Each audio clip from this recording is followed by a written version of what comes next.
Academia Credo, para la reforma de toda la vida y la cultura. Hola nuevamente, ¿cómo están? Qué gusto saludarlos en esta ocasión, otra vez ahí, nosotros para poder hablar acerca de el fundamento de la escritura, ¿ya? Pensar bíblicamente en este mundo torcido, traer nuestros argumentos a la luz de la palabra, que es el fundamento último, ¿no? Hemos estado hablando en este otro subtema de estrategia de defensa. Estuvimos hablando la última vez acerca de establecer una piedra fundamental. Concluimos con que no hay que confiar totalmente en todos los expertos. Recordemos que si el fundamento de estos expertos no es ese fundamento último, realmente no podemos confiar en que sus estándares sean los más adecuados, ¿no? Hoy vamos a hablar entonces acerca del estándar de la verdad. Exacto. Y vamos a desarrollar eso con el fin de que como cristianos tengamos la certeza, la convicción de que nosotros tenemos sí una convicción de saber en qué creemos. Así es. La Biblia es el estándar de la verdad. Eso es lo que los creyentes defendemos. Sabemos y guiamos nuestra vida sobre esa presuposición. Todo aquello que no es consistente con lo revelado en la Biblia no es verdad. Esa es nuestra forma de operar, pensar y argumentar. Vamos a leer un verso ahorita muy importante que habla de la escritura, ella misma como la autoridad final. Aquel lugar sobre el cual nos debemos parar, como decíamos en podcast anteriores. Pablo escribe en la segunda carta a Timoteo, capítulo 3, versos 16 al 17. Toda la escritura es inspirada por Dios y es útil para enseñar, para redarguir, para corregir, para instruir en justicia, a fin de que el hombre de Dios sea perfecto, enteramente preparado para toda buena obra. Veamos cosas importantes de este pasaje. Primero, Pablo dice que toda la escritura es útil.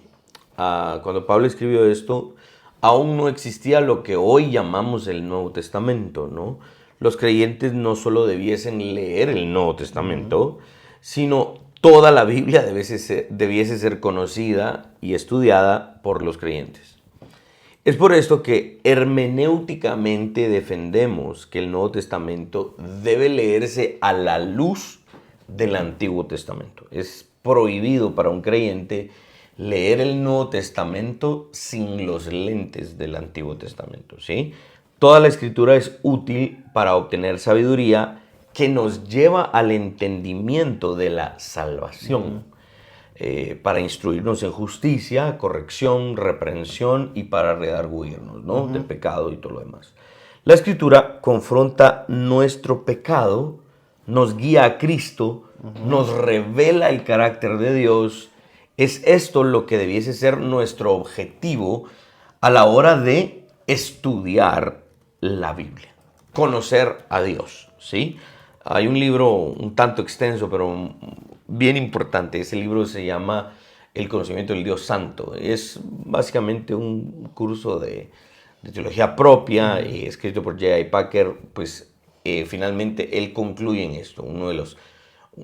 Si no uno de los más importantes, el objetivo más importante del creyente es conocer a Dios.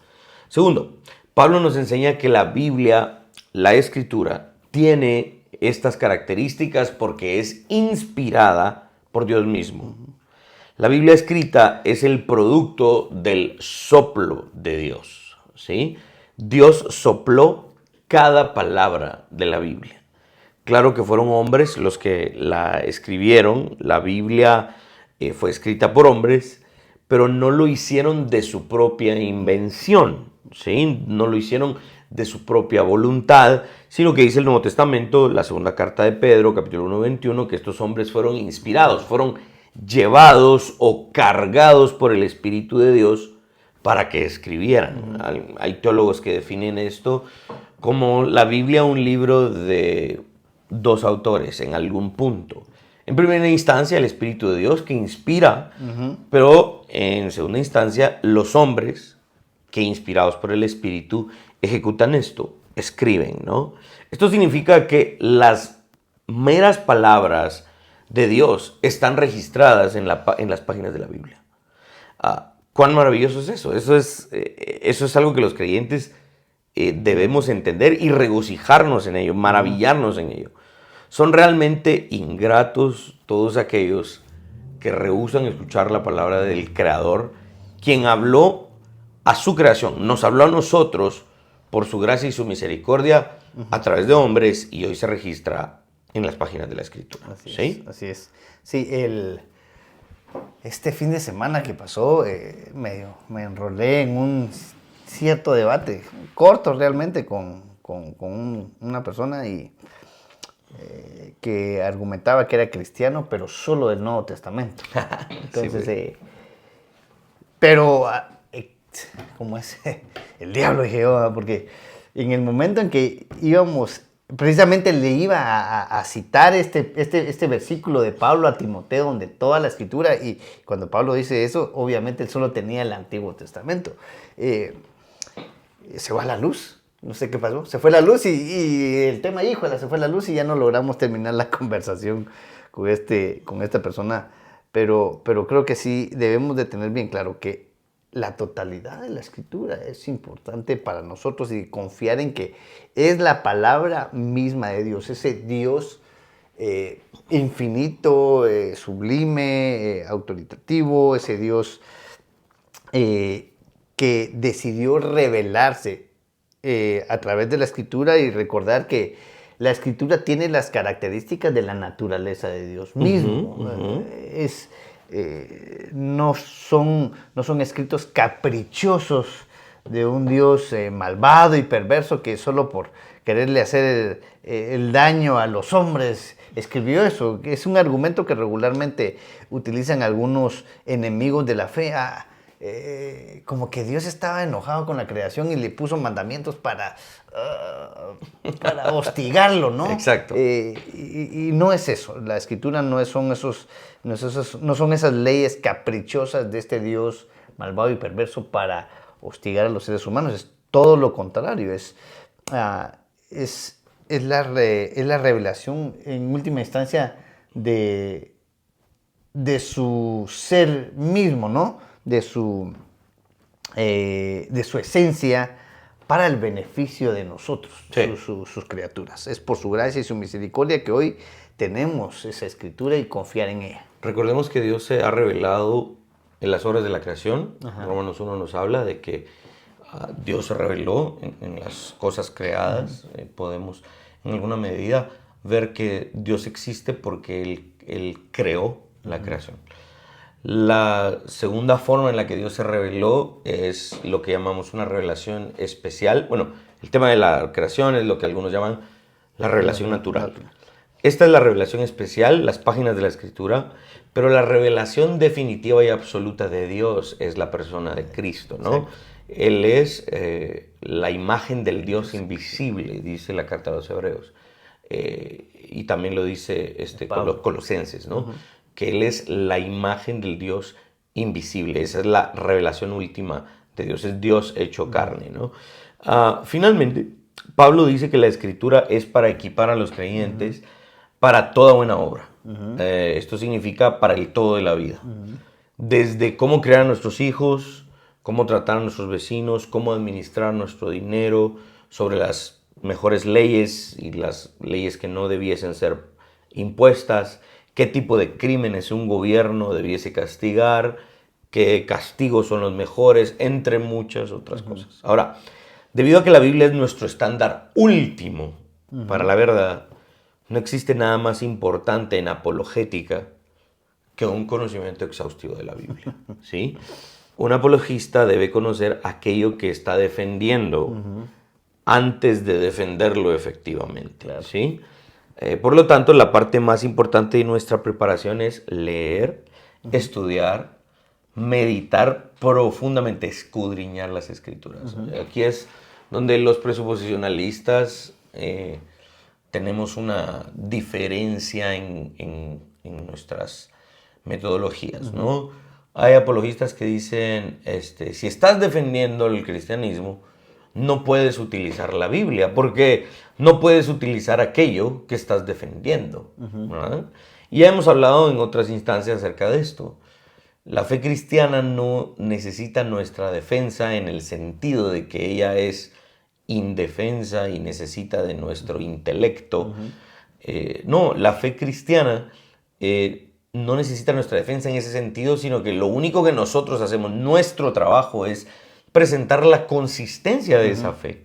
Cuando algunos reclamen que la fe es falsa, la fe cristiana es falsa. Ahora, cuando hablamos de la Biblia, no defendemos la Biblia. Lo que hacemos es presentar argumentos sólidos para hacerle entender a la parte opuesta que no existen inconsistencias en la Biblia.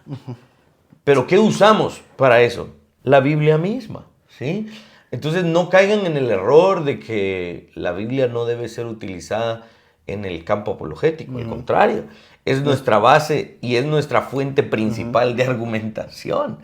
Y esto es bien importante, ¿no? De nuevo, bueno, pero entonces, ¿cómo defendemos que la Biblia, cuando nos acusan que la Biblia es un libro falso y que tiene errores y todo lo demás? Pues hacemos exactamente lo que les estamos diciendo. En primer lugar, preguntamos, ¿existe otro libro más autoritativo, más perfecto, más infalible, bajo el cual podríamos analizar la Biblia? Si me lo muestras, con mucho gusto estaría yo dispuesto a leerlo, pero el problema es que Dios no ha escrito otro libro. Claro. Dios ha escrito un libro, es este.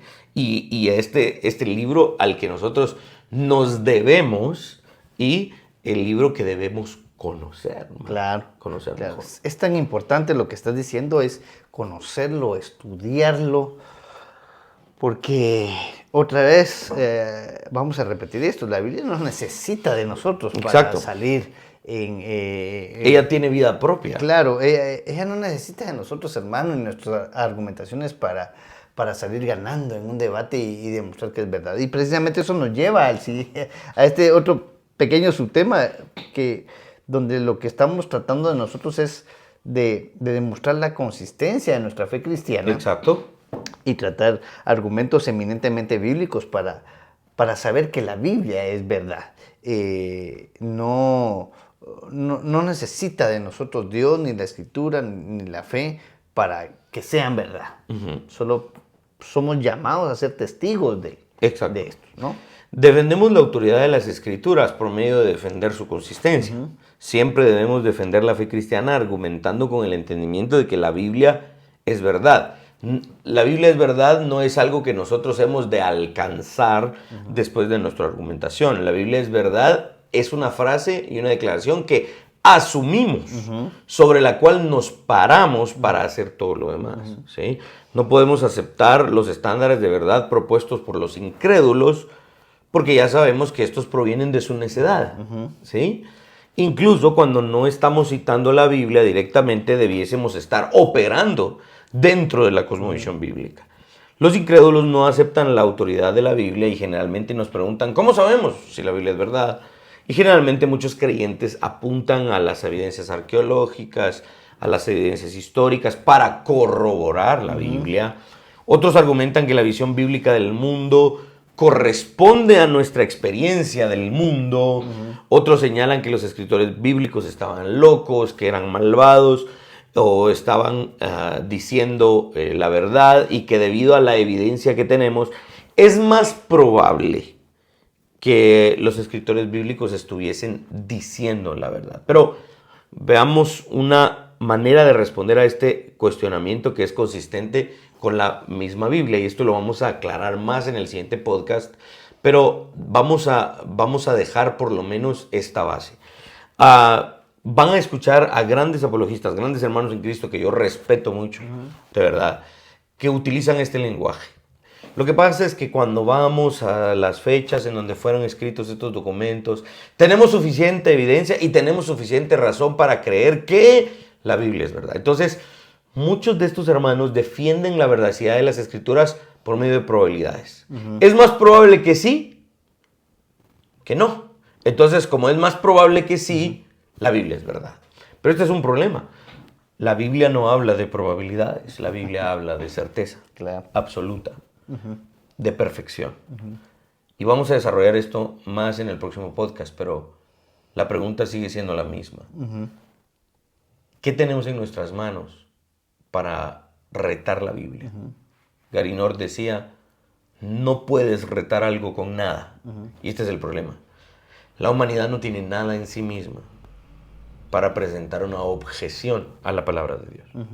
Si la humanidad tuviese algo en sí misma que Dios no le hubiese dado, entonces tal vez podríamos estar en algún punto de altercar con Dios, pero Pablo por eso deja claro, ¿quién eres tú, hombre, para que alterques con Dios? Vamos a desarrollar esto más en el próximo podcast. Sí, de ahí es lo otro que mencioné la otra vez, es lo que decías, es ¿con qué? Exacto. ¿Con qué vamos a retar la autoridad de la Escritura? ¿Con qué vamos a demostrar que la Escritura no es verdad? En virtud...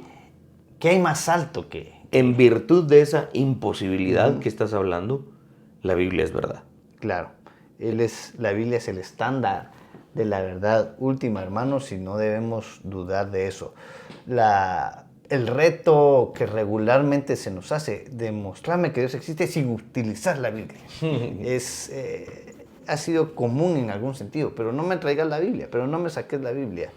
Es lo que nosotros hemos estado tratando de enseñar y decir, ok, no, en otras palabras, no traigas tus presuposiciones para demostrarme eso. Pero hacemos el ejercicio, entonces tampoco traigas tus proposiciones para criticarla. Entonces no puedes acusar a alguien de algo de lo que tú mismo sufres. Claro. Este es el punto. Ese es el punto. Y lo vamos a estar desarrollando en el siguiente podcast. Así que Dios les bendiga, hermanos. Recordemos que tenemos la certeza y la convicción de la autoridad de las Escrituras porque es el único estándar de verdad. Dios les bendiga. Hasta la próxima. Suscríbete y comparte. Reformemos juntos toda la vida y la cultura.